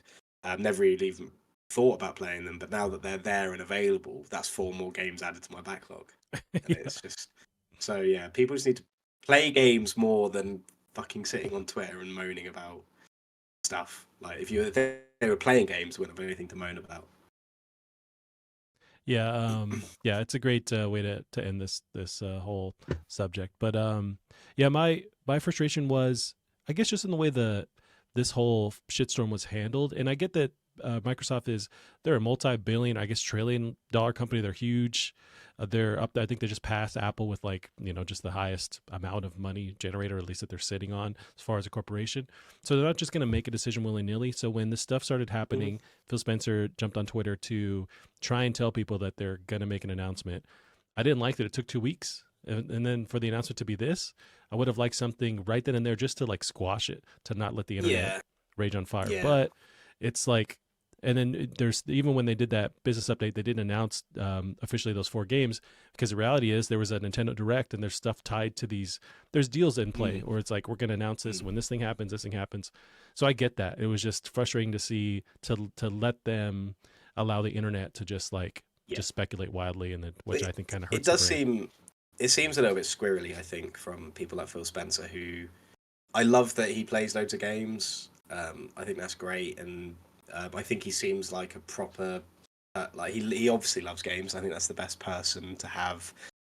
You know, we were saying earlier about people in these positions usually are like a type of person. I think Phil Spencer kind of blows that open slightly because, I mean, yeah, he plays loads of games. Looking at his sort of stuff he posts, but I think the problem is he's a bit too friendly with certain people, which means he gets in lots of conversations where he says lots of things Mm, which might not necessarily be true. He might just be kind of saying things to keep people sweet, and I'm not saying that's necessarily a bad thing. I think he's obviously just trying to say what people want to hear, and I think lots of people do that. But the problem is he's the head of a super massive company where you do right. unfortunately have like people who are fanatical about your brand.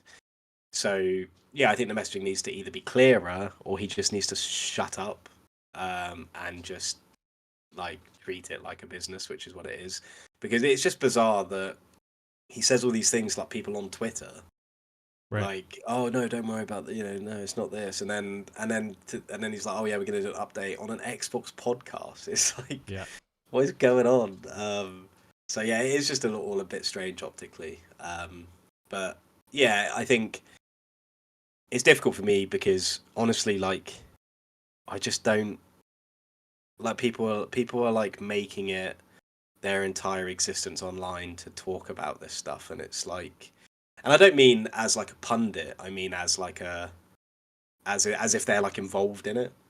And I think that's the side of things that just makes it immediately boring to me, because there's no way to really have to engage in some kind of discourse about it where Right. it's not like about people's personal feelings or people's in psychosis that they have, and being like permanently online. So I think it just makes me like just not want to even look at what people are even saying about it, because it's just so tiring and boring.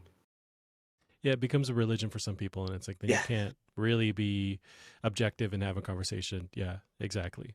I do want to end on this part of their business update with something that kind of struck me. So this is Xbox is working on a next gen platform. There's some exciting stuff coming out in hardware that we're going to show this holiday, and we're also invested in the next generation roadmap, where they say, "quote What we're really focused on is delivering the largest technical leap you will have ever seen in hardware."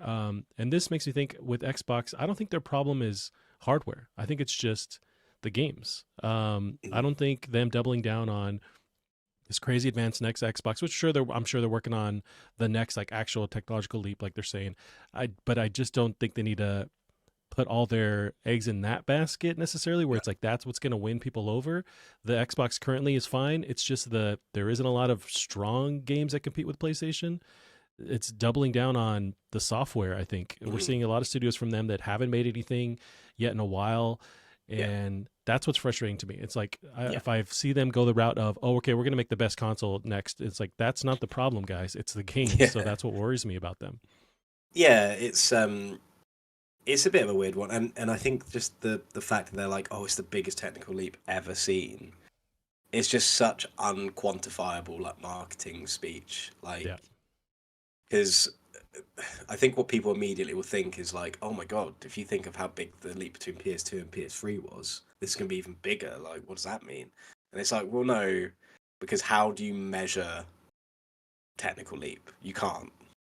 Well, you can. Well, actually, the thing is, you can in about a million different ways, which is why sure.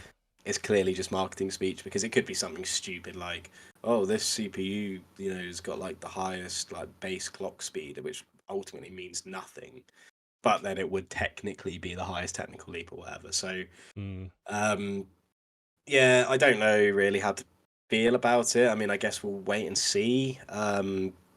I was again considering getting a Series X, mainly for my 4K Blu-ray player problem, and also because they're quite cheap at the yeah, moment in the UK, the Series X's.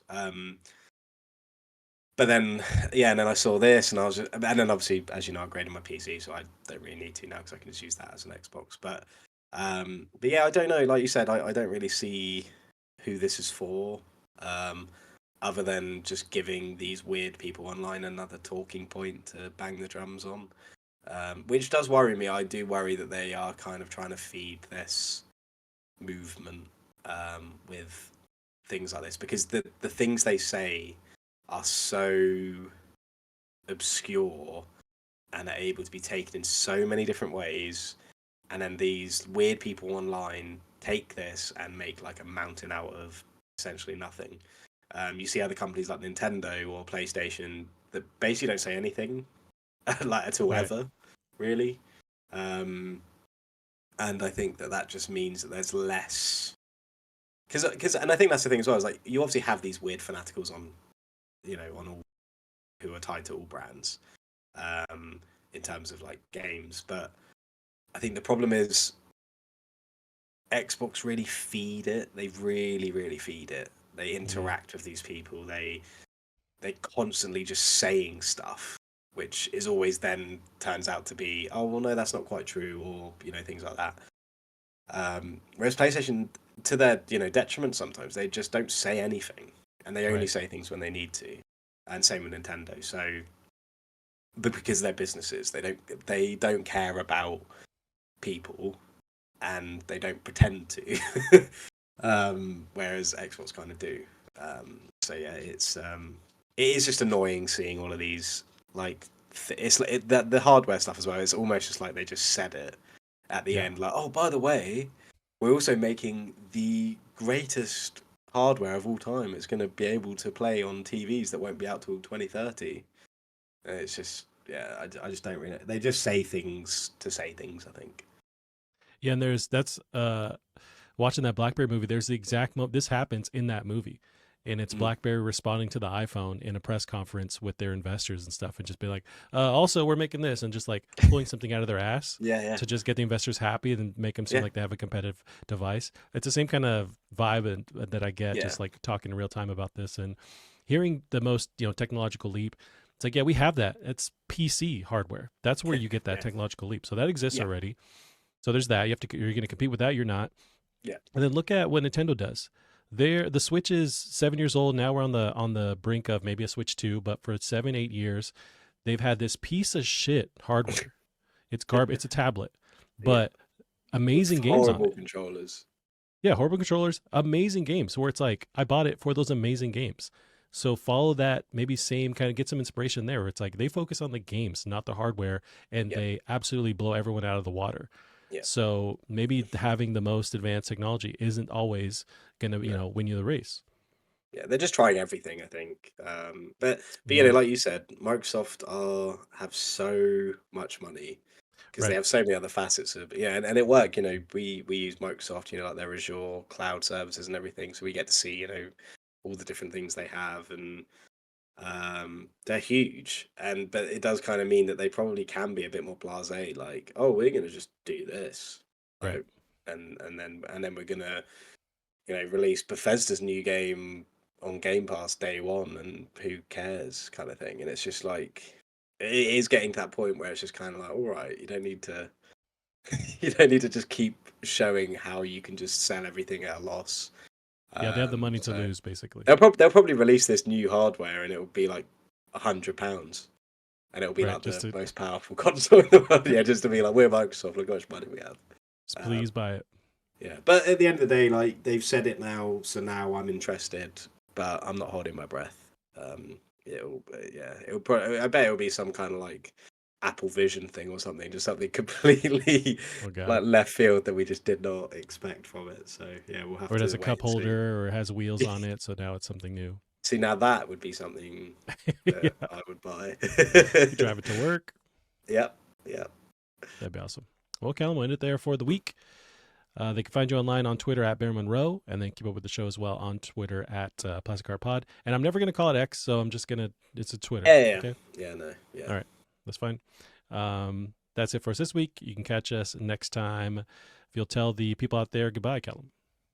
Goodbye.